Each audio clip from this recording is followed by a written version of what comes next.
Give free value. If people don't want to throw money at you when you pretty much teach for free, or when you do whatever you're doing for free, you're not doing it good enough. If your free stuff isn't that good, your stuff isn't good enough. If people don't want to pay you for your free stuff, then it's not good enough. Sometimes it takes someone else. Sometimes it takes an external factor. Sometimes it takes someone you don't know, or a stranger, or someone that you're not too familiar with, or a friend, to tell you like, hey, you're good at this, for you to realize that, hey, you're good at this. Hey guys, welcome back to another episode of the Walk to Wealth podcast. If you're tuning in on YouTube or any of the podcast directories, make sure to do yourself one teeny tiny little favor.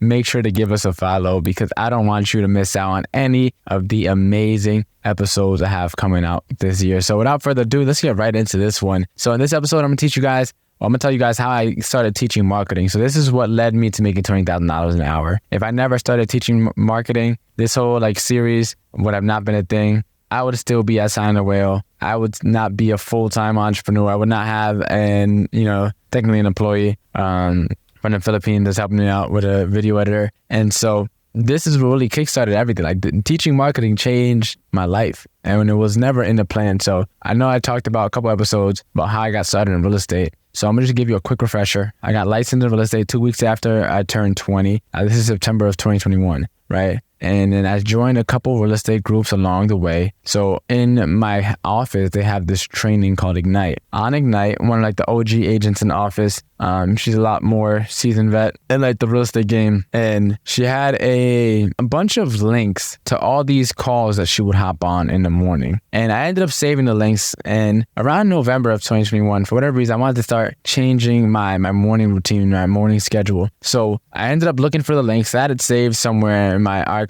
And then from there, I ended up clicking on these links. Now, the links were to a call called Pivot Shift, another one called Early Birds Talking Real Estate, another one called Scripts Jedi with Chris Hurley. And so I started hopping on these calls with all these agents, and I started to learn so much about real estate, about sales, about scripts practicing, about personality types, just so much stuff about information, so much stuff about real estate. And I started to make a little bit of a name for myself, because I would share in the group. I would always participate and whenever I could on the topics that I could speak on comfortably or confidently. And it's one of those things where slowly but surely I started to build up a name for myself. I still remember one of the times I shared, it was on the scripts call, and they stopped it for a good 5 minutes just to admire my hair. It was just hilarious. And it was one of those things where that's when everyone started to know me, was because of my giant curly fro. And for me, I was like, hey, this is a marketing magnet. So why not keep on going with it? Why not brand myself around it? And so I started to participate and started to build up a name for myself. Now in January of 2022, right, I was in the gym. I forget what, I think middle of January. I was in the gym and I was in an Early Birds call. Now Early Birds normally goes from 6:30 to 7. And around that time, I'm normally always in the gym. So I have my headphones in, I'm working out.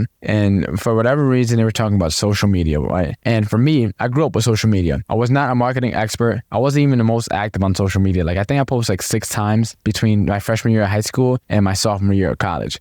I never ever posted. And so for me, I wasn't an expert at all. I wasn't creating content or creating videos. I don't have a background in marketing. When I was at school, I went to school for marketing, but I was taking gen ed, so I didn't even get into any of my marketing classes. And then from there, instead of sharing, right, because everyone knows when you're in the gym, everyone's dropping weights, everyone is making weird noises. So for me, I was like, all right, let me just type up what I want to say and put it into the Facebook group. And so I typed it up. It was 5 simple tips about creating content. And I put it in the Facebook group, the Early Birds group. And from there, people started liking it, commenting, sharing it, hearting it. It started to get so much engagement. And for me, I was just oh shoot, I didn't even think it was anything special. And then one of the comments was this agent from Boston, one of the top agents over in Boston. His name is Lee Corey. So Lee was like, hey, John, would you mind teaching a class on this? And instead of saying yes, I said, I never taught a class before. Almost fumbled the bag entirely. But from there, and Lee was like, just let us know when you want it scheduled. So I was like, I can't tell a top agent no twice. Lee was also the co-host of the Early Birds call. Now, for a little bit of context, Early Birds usually get 200 to 300 people. I think maybe more now, but every single morning from 6:30 to 7 on a Clubhouse. So it was a packed call. So if I were to do a class, I knew there was going to be people. And I was like, all these agents are selling houses. At that point in time, I only did one rental. So for me, I was like, of all people, why me teach the social media class? But as I said, I couldn't fumble the bag twice. So I just happened to figure it out. So I started thinking of something to put together because I never taught a class before, right? I've been on Zoom calls, but I never hosted a Zoom call on my own. And so I also never, I use Eventbrite to go to events, but I never created an event myself. I never hosted a class before. So what I did was I created a Google form, right? Name, I think number, email. And then in the Google form, I think I added a question about like, what are you currently struggling with when it comes to video? And then from there, I think the first day when I put out the link, I had close to 100 people or so sign up for it. So it just blew up the first 2 days. I'm getting all these people like, wow. Numbers just keep on going up. Right? And then from there, I ended up having the names in the Google form go to a Google Sheet.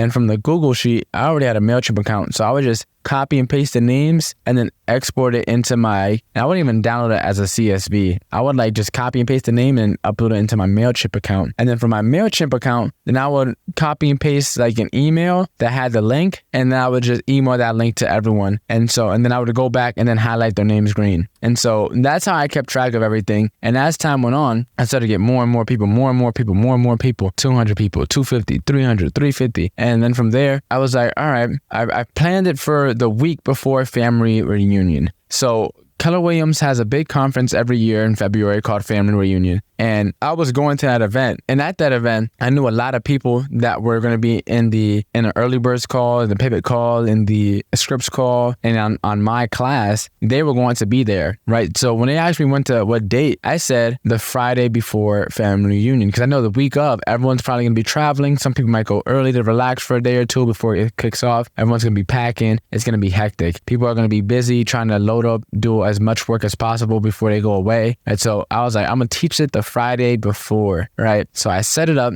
right? It was going to be a 1-hour call at noon. And the reason I did that, as I said, because I knew I was going.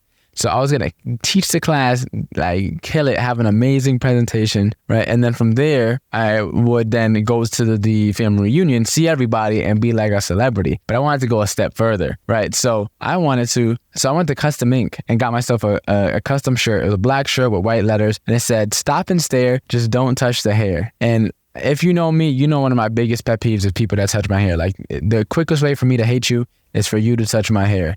You have no business touching my hair. So if you ever see me in public, don't ever touch my hair. That's like what you don't want to do, right? And so from there, I decided to get that shirt. So when I went to family reunion, I teach the class. When I teach the class, I think at that point in time, there was like 380 people, right? And I pretty much created a PowerPoint presentation. I think it was Google Slides. And I just used the information that I got from people, like, because I asked them, what are you struggling with in a Google form? And I just used that information to then create the presentation. And so my presentation was pretty much centered around helping them solve that. And it was on intro to video. I talked about like YouTube a little bit, IG, long form, short form, TikTok.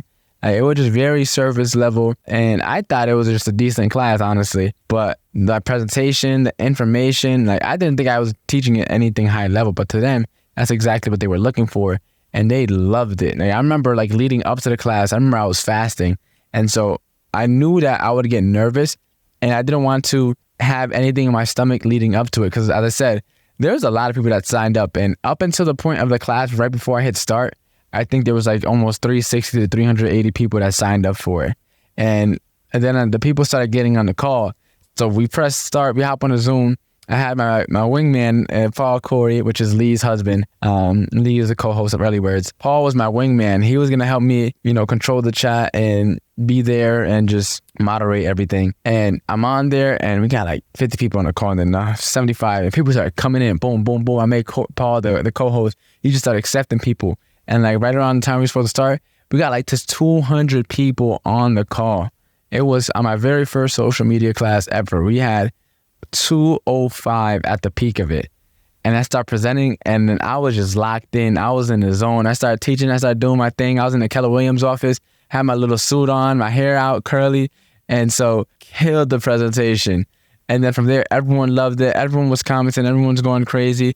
It went so well that I had probably like 60 people afterwards like hear about it that just wanted to replay. So I ended up getting close to 440 people sign up in total.